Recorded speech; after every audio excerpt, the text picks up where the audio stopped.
Assalamualaikum warahmatullahi wabarakatuh. Kami dari kelompok biopsikologi yang beranggotakan 3 orang. Yang pertama yaitu Adinda Hafizah, Naya Desrial Amanda, dan saya sendiri Sofia Khairunisa Utami dengan NIM 21011318 dari jurusan Psikologi Universitas Negeri Padang.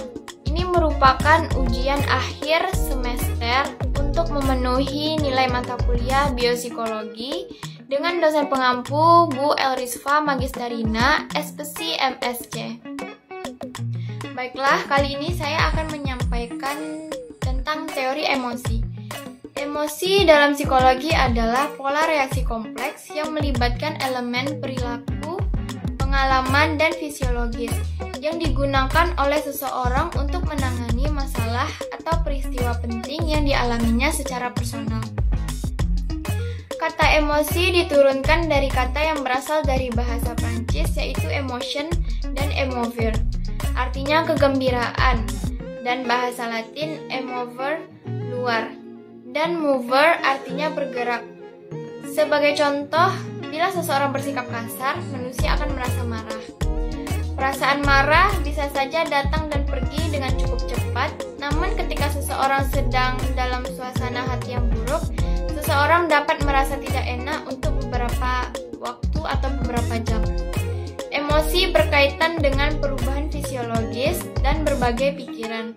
Jadi, emosi merupakan salah satu aspek penting dalam kehidupan manusia, karena emosi dapat merupakan motivator perilaku dalam arti meningkatkan, tetapi juga dapat mengganggu perilaku intensional manusia. Ada beberapa contoh mengemukakan tentang macam-macam emosi. Yang pertama yaitu Descartes. Menurut ia, emosi terbagi atas hasrat, benci, sedih, heran, cinta, dan kegembiraan. Yang kedua yaitu menurut J.B. Watson. J.B. Watson mengemukakan 3 macam emosi, yaitu ketakutan, kemarahan, dan cinta. Yang ketiga yaitu menurut Daniel Goleman. Bentuk-bentuk emosi menurut Daniel Goleman yaitu yang pertama ada amarah. Amarah adalah salah satu bentuk emosi yang di dalamnya meliputi benci, jengkel, marah besar, tersinggung, kekerasan, dan kebencian patologis. Yang kedua yaitu kesedihan. Kesedihan adalah salah satu bentuk emosi yang meliputi pedih, sedih, suram, kesepian, mengasihani diri, putus asa, dan depresi. Yang ketiga yaitu rasa takut.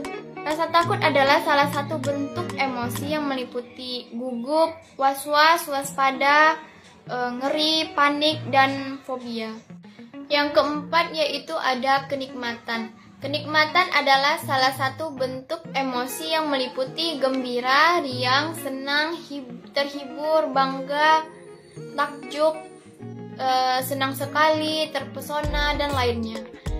Yang kelima ada cinta. Cinta adalah salah satu bentuk emosi yang meliputi persahabatan, kepercayaan, rasa hormat, rasa dekat, kasmaran, dan kasih sayang. Yang keenam yaitu terkejut. Terkejut adalah salah satu bentuk emosi yang meliputi takjub dan terpana.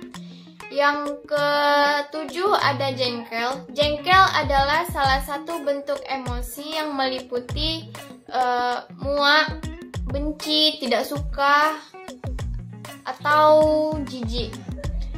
Yang terakhir yaitu malu. Malu adalah salah satu bentuk emosi yang meliputi rasa bersalah, malu, hati kesal hati, menyesal, hati hancur, dan lain-lain sebagainya. Baiklah, perkenalkan nama saya Adinda Hafizah dengan NIM 21011217. Berdasarkan teori-teori yang dibahas Sofia tadi, ada 5 hal positif yang bisa diambil dari film ini. Yang pertama, emosi adalah energi pendorong manusia. Dalam film, digambarkan bahwa si Riley, tokoh utama itu, akan bergerak melakukan sesuatu hal apabila emosi tertentu dalam kepalanya menggerak tuas kembali. Jika Anger menggerakkan tuas, maka Riley akan bertindak meledak-ledak yang menunjukkan kemarahannya. Jika Joy yang mengendalikan, maka Riley akan bersenang-senang, tertawa, dan bersemangat. Manusia dapat bergerak dan beraktivitas membutuhkan energi pendorong. Dan energi pendorong tersebut adalah emosi yang kita rasakan. Kita sehari-hari melakukan suatu didorong oleh emosi yang kita rasakan. Bukan apa yang kita pikirkan, harus yang kita lakukan.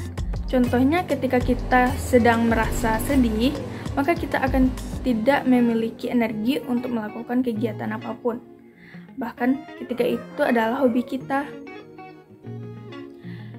Ketika kita sedang senang karena pasangan baru saja memberikan surprise atau kejutan, maka seharian kita bisa merasakan bersemangat dan sulit tidur karena energi sangat banyak.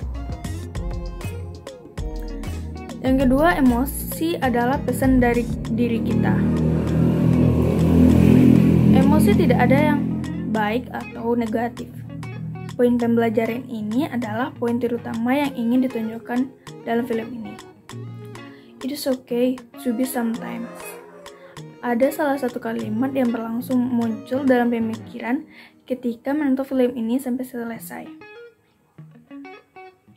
Jika bahkan bukan emosi tidak bukan sebuah emosi yang perlu disingkirkan dan dijauhkan karena sedih memiliki manfaatnya sendiri. Demikian juga emosi yang lainnya. Mereka memiliki manfaat masing-masing. Emosi sebenarnya membawa pesan dari kita sendiri kepada diri kita. Yang menggunakan adalah untuk membuat kita bertahan hidup di dunia ini. Emosi adalah definisi mekanis manusia sejak pertama dilahirkan.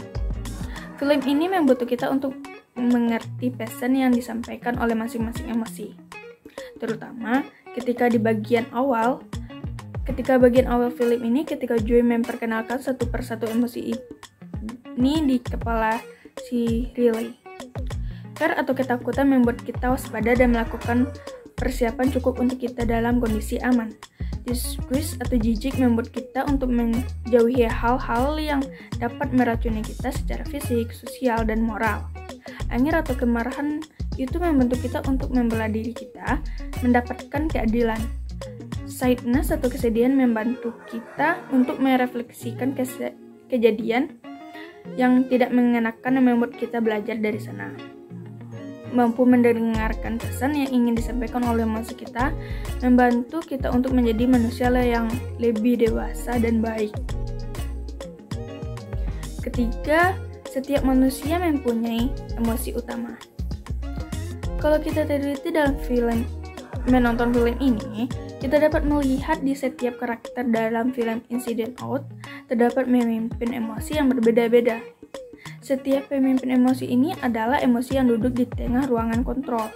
Hal ini terlihat jelas ketika terjadi percakapan antara Riley, ibunya dan ayahnya yang sedang di meja makan.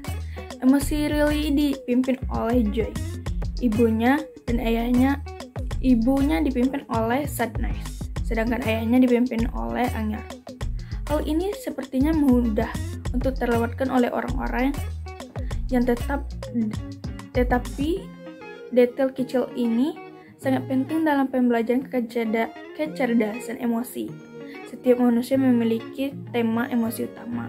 Apakah dirinya seorang ceria, mudah marah, sedih, khawatir, dan sebagainya. Inilah yang menyebabkan sebagai orang yang berbeda satu dengan yang lain. Ketika kita mampu memahami siapakah emosi yang pemimpin dalam diri kita, bahkan kita dapat mengontrol emosi kita dengan baik. 4. Hati-hati ketika Anger memegang kendali hidup kita. Dalam film tersebut, ketika Joy dan Sadness dilempar keluar dari ruang kendali, hanya 3 perasaan yang mengendalikan Riley. Dari ketiga perasaan itu, Angerlah yang kemudian berubah menjadi pionir dan paling sering mengambil alih komando. Bagaimanapun, ketika akhirnya kemarahan mulai mendominasi, kehidupan Riley jauh lebih buruk karena sikap Riley umumnya tidak stabil, tidak pengertian dan antagonis dengan orang lain. Ini juga berlaku untuk rutinitas rutin kami, seperti yang dibicarakan di atas. Marah itu penting sejauh kita peduli untuk mendapatkan keadilan. Namun, ketika kita membiarkan amarah mengendalikan hidup kita untuk waktu yang sangat lama, amarah akan mulai bermain dengan hidup kita. Mengapa? Karena kemarahan akan membuat kita secara umum menguraikan setiap peristiwa yang tidak dapat dibenarkan bagi kita. Kita akan merasa lebih mudah untuk berpikir bahwa orang lain mengganggu kita. Dan setelah itu, kita akan meningkatkan perlakuan yang tidak diinginkan. Pada akhirnya, kita akan dibenturkan dan diabaikan oleh orang lain. 5. Emosi adalah kacamata kita dalam memandang dunia. Salah satu bagian yang menarik dari film ini adalah ketika Joy dan Sadness membahas memori terbaik untuk mereka masing-masing. Ketika mereka membicarakan sebuah kenangan, kejadiannya menjadi berbeda tergantung pada apakah Joy dan Sadness mengingatnya. Hal yang sama persis terjadi dengan kita biasa. Bagaimana kita menguraikan peristiwa atau kejadian yang terjadi pada kita, terutama bergantung pada perasaan yang kita rasakan. Saat kita marah, candaan teman akan berubah menjadi hinaan yang menyedihkan. Ketika kita sedang ceria, kita akan sering memiliki pertimbangan dan keyakinan positif tentang masalah yang kita hadapi. Dengan cara ini, berhati-hatilah dalam menerima pendapat kita pada suatu kesempatan. Ketahui tentang perasaan apa yang berkuasa dan ketahui tentang apa arti perasaan itu bagi cara kita melihat sesuatu. Dengan cara ini, lebih baik sejauh yang kita ketahui untuk mempertimbangkan kembali suatu kejadian ketika perasaan kita berubah, sehingga kita dapat menguraikan suatu peristiwa dengan lebih tidak memihak dan sesuai dengan kenyataan yang terjadi. Kesimpulan dari film tersebut, Inside Out adalah film yang belum pernah ada sebelumnya yang ditunjukkan untuk skolastik di semua disiplin ilmu. Demikian pula, film ini berkonsentrasi pada penelitian otak, yang dapat membahas beberapa ide mental dan spekulasi secara keseluruhan. Dibuat sedemikian rupa dengan ide yang terorganisir sejak ia dilahirkan ke dunia hingga ia berkembang menjadi Riley yang akan memasuki masa kecilnya. Dalam film Inside Out ini, terdapat berbagai macam perasaan yang jelas merupakan hal yang vital bagi kehidupan seseorang. Ketika kita dapat mengetahui tentang perasaan yang berkuasa, kita memiliki kendali atas perasaan kita. Pada saat kita bisa mengendalikan perasaan kita, maka pada saat itu, kita bisa memiliki hubungan relasional yang lebih baik dan pada akhirnya akan benar-benar ingin mendorong profesi kita. Namun, ketika kita tidak tahu tentang perasaan kita sendiri, maka perasaan kita lah yang akan mengendalikan kita, sehingga pada akhirnya kita akan gagal untuk mempertahankan hidup kita. Dalam film Inside Out ini, terdapat berbagai macam perasaan yang jelas merupakan hal yang vital bagi kehidupan seseorang. Ketika kita dapat mengetahui tentang perasaan yang berkuasa, kita memiliki kendali atas perasaan kita. Pada saat kita bisa mengatasi perasaan kita, maka kita memiliki hubungan relasional yang lebih baik dan pada akhirnya akan benar-benar ingin mendorong profesi kita. Namun, ketika kita tidak tahu tentang perasaan kita sendiri, maka pada saat itu, perasaan kita akan mengendalikan kita. Jadi pada akhirnya, kita akan gagal mempertahankan hidup kita. Dalam film Inside Out, ada beberapa perspektif yang digambarkan. Lebih spesifiknya, ada beberapa perkembangan dan peningkatan seseorang mulai dari perubahan mental dan alami. Adanya ingatan pendek dan ingatan panjang yang kentara. Khususnya di mana ingatan-ingatan panjang cepat menjawab seseorang hingga ia mengingat kembali peristiwa-peristiwa yang telah ia lalui. Lalu ada ingatan-ingatan pendek, khususnya beberapa peristiwa yang terjadi yang disimpan dalam ingatan tetapi terlalu tahan lama. Sejauh koneksi itu menggambarkan jenis hubungannya dengan iklim eksternal sehingga kerjasama membingkai kepribadian individu itu sendiri. Sekian dari penjelasan kami tentang analisis film Inside Out ini berdasarkan teori emosi. Maaf jika ada salah kata atau cara penyampaian. Wassalamualaikum warahmatullahi wabarakatuh.